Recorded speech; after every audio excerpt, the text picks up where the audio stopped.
How's it going, guys? Kyle here with Former Ranch, and today I'm excited to be talking to you about the latest IR laser video, and this one happens to be about the SMS Trinity. Now, right out of the gate, I gotta let you know, obviously this is not a long-term reliability video. How can it be? These things just dropped. However, I did want to help you get your feet wet and know what you need to know about the SMS Trinity so you can make educated purchasing decisions. And I'm not saying my videos are the end-all, be-all when it comes to IR devices, but don't let me find you out here again. We're trying to help you. I don't need help. What gives you the right? What's the difference between you and me? I'm not wearing hockey pads. But in all seriousness, I've noticed that SMS Laser is hustling quite a bit when it comes to trying to send these out to a handful of influencers, and the quality of information obviously varies. Some of those influencers are very much that. They're just influencers regurgitating marketing propaganda, and there are some, like myself, hopefully you consider me to fall in this category of providing actual quantifiable data. And if you appreciate that kind of video format, then I encourage you to consider subscribing to the channel. It really does help me stay motivated to go out after a 40-hour work week and film things in the night. And if you guys are married like I am, then you know, explaining that you're playing around with IR lasers in the middle of the night after working all week, that's another battle in itself. So please help keep me motivated to keep these videos coming. Consider subscribing. If you want to take it a step further though, please do check out the Former Ranch Patreon page. You would have had progress reports and updates all along the way while I was testing the Trinity, to include all the data sets that I'm now going to share with you guys. So if you are anxious to know how things are going, that's a great place to check it out. And if supporting the channel and getting those previews prior to YouTube is not enough, you do stand a chance of winning something the first of the month, every month. This month we gave away a set of duals. They were white phos duals. We're giving away lasers, thermals, etc. So there's a lot of stuff that will benefit you over on the page as a thank you for supporting the channel. Now I do have to give a mention to Warhammer Armaments, who is also a supporter of the channel. They dabble in things night vision and thermal as well. I got information about them in the link tree below. And last but not least, guys, is Optics Planet. You can use code RANCH to save you 7% off site-wide, but if you try it around the holiday season coming up, it's gonna save you a little bit better than that. It's gonna be a pretty penny. So I can't say more than that, but definitely try it, especially if you are watching this video around the holidays. Now, last, for transparency purposes, I gotta let you know that SMS did send these my way, but I didn't accept any other form of compensation. I exceeded the value of these lasers and the ammunition that was put through the test platforms to give you the data that I'm gonna do.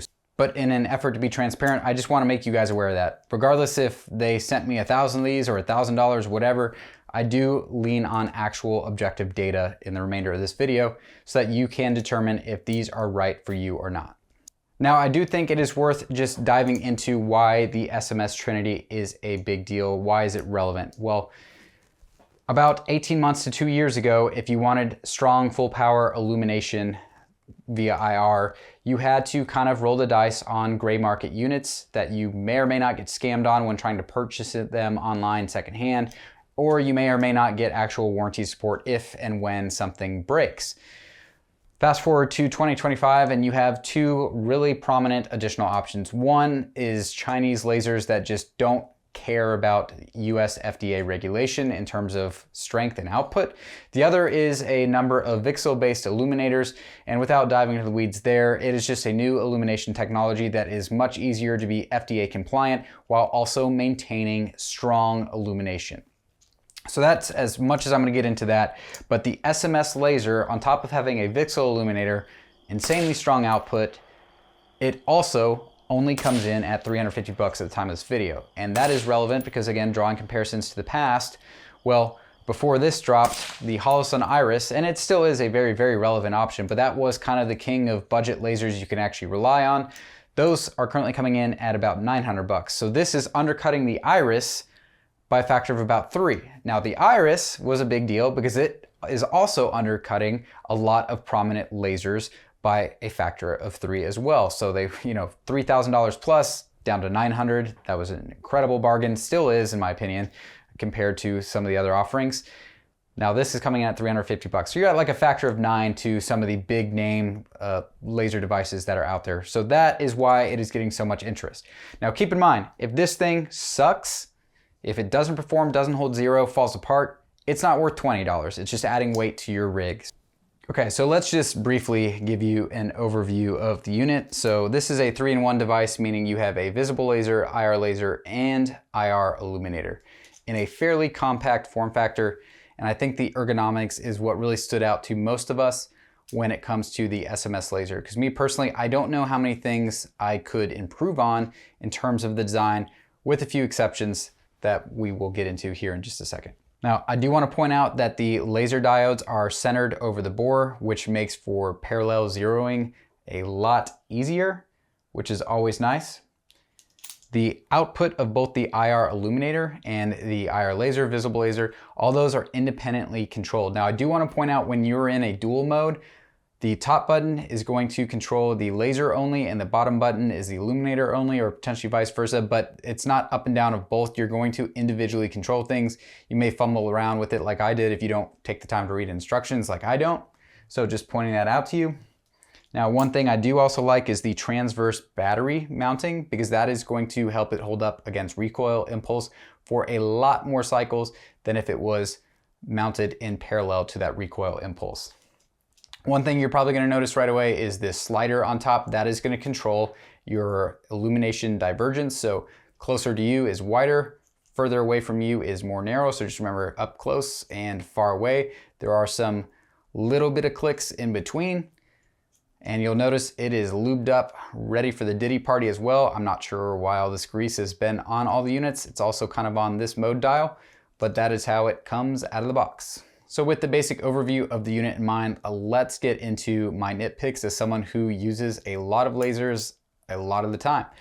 First of all, in the dark, maybe this is just a training issue, but this slider button feels an awful lot like the fire button. So again, probably training issue.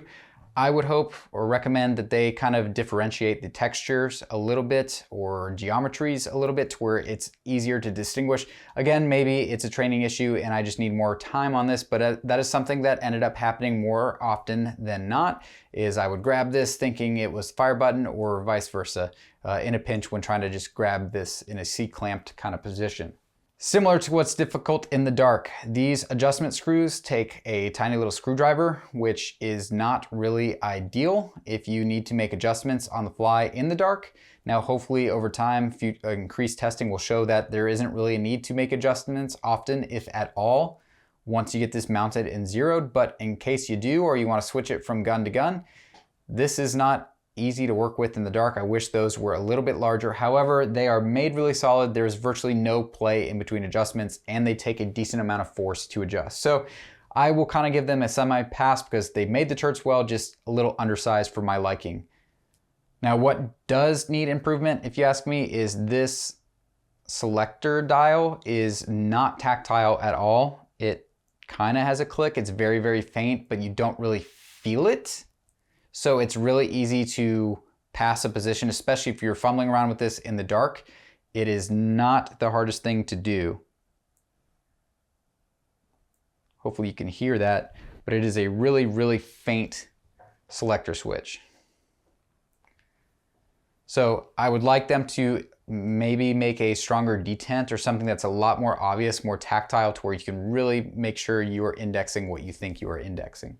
And the last nitpick is that this recoil lug is very, very front, which may end up making some goofy mounting situations for you, depending on what you are up against, what kind of handguards you're wanting to run this on. If it's, standard 12 o'clock, AR style handguard, it should work for you. But if you're gonna get into some weird like PCCs or stuff where you have limited space, just this being so far forward may end up making you have to mount it in a less than desirable position. Otherwise, they freaking nailed it in terms of design, and I nitpick this thing like it's $3,000 and it's just not. This is a very budget device, so I can live with all the things I've complained about, and with training, some of these things will get better. Now I gotta give it to SMS for how quickly they iterate. This only came out, their previous gen, about a year ago, and you can already see how crazy of a leap that was. This was not terrible, again, for the money. It wasn't the greatest thing ever, but hey, for a few $100, not a bad option for something that you just want to use for flat range use. Now, for comparison, here is the HoloSun Iris, if you want to see size and form factor. The Holosun Iris looks and feels a little bit more refined than the SMS, but it is also almost 3 times the cost, and that does not include the aftermarket illuminator from Villain Weapon Systems, the aftermarket diffuser, rather, from Villain Weapon Systems. So something to consider there. And for what it's worth, I think devices like this, even if you are not a huge fan of supporting Chinese companies, I totally get that. Trust me, I do. However, you need to understand that we live in a capitalistic system, and it puts increased market pressure on other companies to not only innovate, but get more competitive with their prices. So whether or not you want to purchase a Chinese laser like the SMS Trinity, it still will put pressure on the US offerings that you may be more interested in to be more cost competitive as the market continues to be more saturated. But in a nutshell, in 2025, it is an awesome time to be getting into night vision because there are so many IR device options. All right, so diving into the testing I put this thing through, the thing that you guys are probably most interested in is, does it hold zero? Now, I had mentioned that I got 2 different units that I tested for a sample size of 2, because that's double 1, right? So a little bit more data for you, and we're gonna get into why that's a little bit interesting. So unit 1, what did I do? Not only do I verify zero, guys, I also, out of the box, will pattern the laser diodes so I know where they started out, and if they end up getting cross-eyed, up, down, whatever, we also know what's going on there, which is related to zero, because if components are moving, then you're not holding zero, right? So unit number 1. We started with 556. Now, I mounted it to a SCAR 16, which has a reciprocating charging handle. I did that intentionally because it is a conservative and snappy 556 platform. So that is the goal, conservative testing on that caliber. Now, it wasn't my normal laser testing range session. It was kind of a 2-gun day where I was shooting kind of stages with some friends. So what I did is, at the beginning of the range day, I aligned it with my EOTech and at about 10 yards. And then I shot 250 rounds, and at the end of the day, I verified that that laser was still where I had it aligned on the EOTech at the exact same distance where I'd aligned it previously, and it was. It looked perfect, so I was very, very excited. I got home, checked the laser diodes, and the diodes had drifted ever so slightly. We had a 0.2 MOA vertical drift, and we had a 1 MOA horizontal drift. That is not unsubstantial. That is clearly a sign of components starting to walk around. Maybe it's settling of components and they wouldn't continue to get worse. I don't know. This is the data at hand. So I put unit 1 to the side because I saw no point in proceeding to the 308 testing, and we broke out unit number 2. Now, same thing was roughly done. I took it out to the range and I put it on the SCAR 16 with reciprocating charging handle, and we shot a total of 150 rounds, so less rounds. However, I did it in a more rapid succession. Things definitely got a lot hotter. The first unit was doing natural stages, 2-gun kind of scenario, so not just doing mag dumps. Unit 2 was essentially mag dumps. And there was virtually no shift on the diodes when I patterned it again, which I found interesting, and that's the point I kind of alluded to earlier. I think this is a good representation of potential quality control issues when you're in the ultra budget kind of offerings. Potentially, it is just earlier production versus later production where issues got more fixed, but it still represents quality control and repeatability of manufacturing. So the data stands. So unit 2, since it didn't shift from 556, we did proceed to the 308 testing on the SCAR 17. And again, a huge shout out to the 4MR Ranch Patreon supporters, because you guys funded the 308 testing. Now, obviously, I would love to be able to do a 1,000-round 308 test, even though it'd be painful because that SCAR 17 barrel now can't really be replaced readily thanks to FN discontinuing them. But if you want to donate a freedom seed towards testing lasers in the future, you can, sign up on Patreon for as little as $1 a month. It will, I promise you, I give you my word, I will put your dollar through a laser in the form of 308 ammunition. Going back to the test itself, got a little bit wonky. I'm a little disappointed in what happened because at about 50 rounds in, things were going great. My SCAR 17 handguard starts getting loose, which I think shows how snappy that recoil impulse is. Things just start falling apart when you mount it to a SCAR 17. Optics, lasers, whatever. Handguards apparently as well, and it's a KRG, it's a name brand quality handguard. It got loose. Ironically, so if you don't know what this impulse is like, my handguard is loose. And that's why I don't have it mounted to the handguard, because that would add some skew. So That's how much this thing is snapping back. So I'm gonna need to tighten that boy down too. So what I then did is I torqued things down nice and snug again, but I suspected that it would have some influence on the zero because there is some influence on the barrel. And sure enough, I shot a group and the alignment, the zero had totally drifted. So what I then did is I didn't touch anything and I fired another 60 rounds, shot another group, and that second, technically now third group, was exactly where the second group was. So there was no additional change in zero from rounds 50 through rounds, we ended up at a round count of 120. So that final group that I took, it was like a group of 7 at the very end. No drift at all.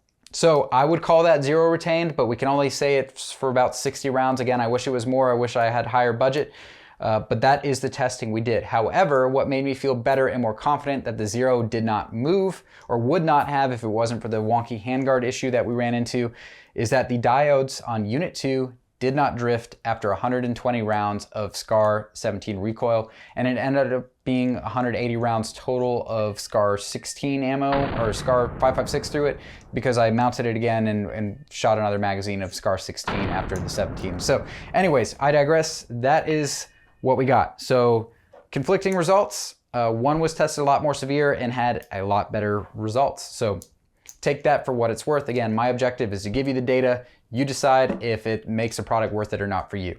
One thing that is worth mentioning is that on Unit 2, probably around the 60 round mark, the laser did start shutting off after shooting, which I found interesting. So I took out the OEM blue battery that has no manufacturer, nomenclature, anything on it, and put a name brand battery, and that issue stopped. So the battery that is included probably doesn't hold up to SCAR 17 recoil.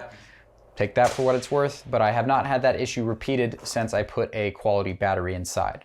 Now, an additional test I do is going to be the tracking test. It's not a make or break it in my opinion. However, I think it still does help us quantify the performance or quality of components that SMS included. The turrets on these are actually pretty solid. Tracking test worked flawless on both units. This is just simply done by mounting this to a test bench and adjusting the windage and elevation in equal and opposite directions, making sure that the laser starts and stops in the same position.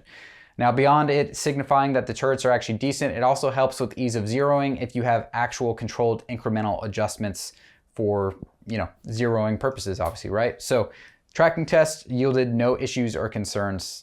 And the turrets are actually pretty solid in that there is virtually no play or slop in between adjustments. My only complaint on the turrets is how small the hardware is. You gotta have a tiny little screwdriver, which is not the most user-friendly when you are actually using this under night vision and in the dark, like it's intended. Now, moving into the night vision comparison footage, which I suspect you will be equally interested in. Here's just a few select units. I do have a full 20-minute length video that's already live on the channel comparing the Trinity to other relevant lambs in the same lighting conditions, PVS 14 settings, camera settings, etc. If you feel like watching that, I just couldn't fit 20 minutes into this laser review without making it 45 minutes long, which doesn't really benefit anyone. So here are your power meterings that I got out of this unit, which I found kind of interesting because the green lasers seem pretty accurate. The IR laser was also reasonably accurate, but the IR illuminator seemed like it was a little bit spicier than what the literature would have otherwise indicated. All right, guys, another night vision comparison video for you. It's long overdue, but let me first start this video off with the gain on the PVS 14 turned up and orienting you. So right here is a brown IDPA silhouette at 50 yards. This is a 100-yard silhouette. It is on a 4x8 backdrop. That is black. The white side is facing. Same exact setup at 200 yards where I'm aiming now. Similar setup at 300, except half of the backdrop is missing. It's closer to about a 4x4. We have the same 4x8 with white silhouette on at 400. And at 500 yards, we have the same setup with a strobe just to let you orient yourself with where that 500 yard is. That tree line behind is probably closer to 550. That is a distant radio tower in the background flashing. So this was all pointed out with the SMS Trinity. What I'm going to go ahead and do now is turn the gain down, and it's going to stay consistent for the remainder of the comparisons. So the Trinity at close range is pretty overpowering. I'm going to go ahead and switch to the diffuser. So here's without it, with it. So you can argue that it is actually helping out to 50 yards. Without it, you can kind of see the white of that 100-yard silhouette and a little bit of, so we are aiming. So the diffuser actually seems to work to 100. I can actually now see the 200, nothing, diffuser. Currently, the moon is not above the horizon, so you are not getting any photonic barriers inhibiting the SMS. And I can see, to my eye, no problem, that 500-yard white silhouette on the backdrop, even without having to narrow. So, guys, this is a pretty strong illuminator. I don't think anyone is surprised. I'm trying to toggle. Also trying to keep my camera moving so I don't burn in that strobe. So here's, assuming we reduce the power, toggles. Honestly, this thing is so strong that the power output is not that big of a deal, because here's like now the illuminator is low. We can still see that silhouette.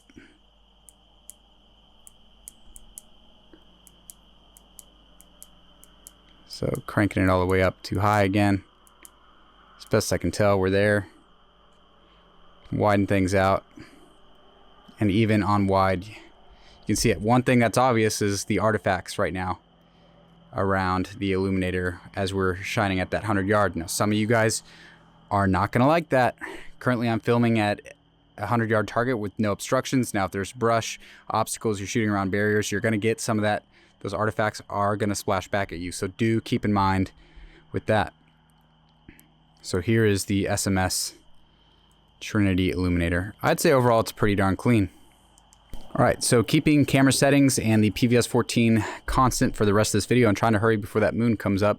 Here is the baseline, the D-Ball D2. Fun fact, I invested in it just for this purpose, to compare laser videos for you guys. So it is washing out my PVS 14 a little bit more. So a little bit more intensity when focused. Overall, pretty decent. So 50 yards, 100 yards, 200, 300, and the 4 and 5 are both in that illuminator, and I can make everything out. Here's a diffuser comparison for you. So 50 is covered, 100 is covered, and I can see the 200 away and the 200. Let me see, I think I got that laser capped on accident. Blindly aiming into the dark. Bear with me. There's the laser. So I can make sure I'm aiming with the diffuser. So there's the 200 and the 300. There you have it. Okay, up next is going to be the Holosun Iris. This is the GR3. So it illuminates fairly nicely when tight out to that 500. Here's the wider pattern. Some carbon on the lens. That is not artifacts. That's me shooting this thing a lot. Seen some use. Otherwise, you wouldn't see those little dark spots. So 50, 100, 200, 300. Here's the 4 and the 5. And we'll go ahead and narrow the iris down. And when narrowed, it definitely silhouettes those targets pretty good. So here is with the Villain Weapon Systems diffuser. 50. We'll narrow the illuminator, see if it matters. Nope. Leave it on wide. See the 100. It's dropping off at 200 for sure. I can see the 300, but it's a usability drops off between 150 and 200 there. The GR3. Here's the SMS HFXC. I'm trying not to burn my tubes here, so I'm going to keep things moving. 50 yards. See the artifacts from the EEL. Here's the 100. Definitely washing things out. 200. It's the 4 and the 5. I'm going to go ahead and just turn the laser off so you can see the illuminator better. So I want to compare illuminators. So honestly, it does a decent job, but we will narrow. It does take a decent amount of time to narrow, and it goes to about a laser beam in itself.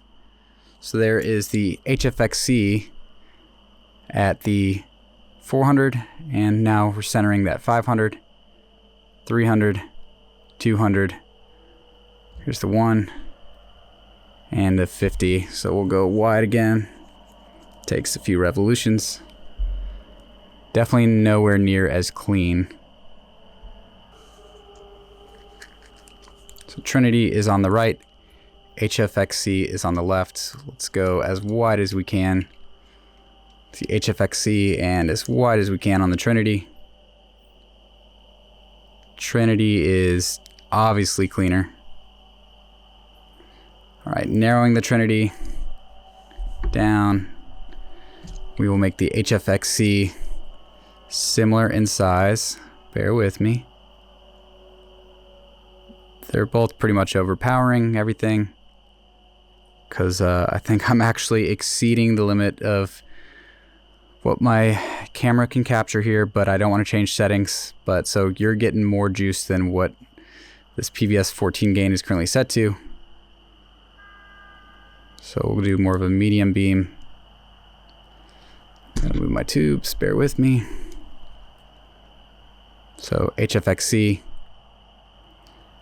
versus the Trinity. Just showing you guys the iterative improvements here. HFXC.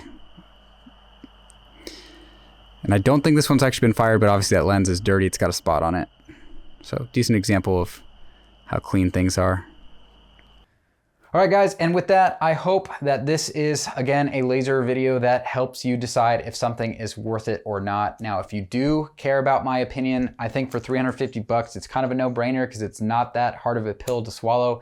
And so far, it's holding up good enough that I personally feel like I would have got my money's worth. Would I have purchased this with my own money? Keep in mind, again, I did not. A lot of these influencers also did not. Some of them may or may not be getting paid to review the SMS Trinity. I was not paid.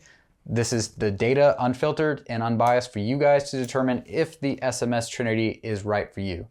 So again, if you want to support more videos like this, please check out the For More Ranch Patreon, or at the very least, consider subscribing to the channel. It does a lot more than you think.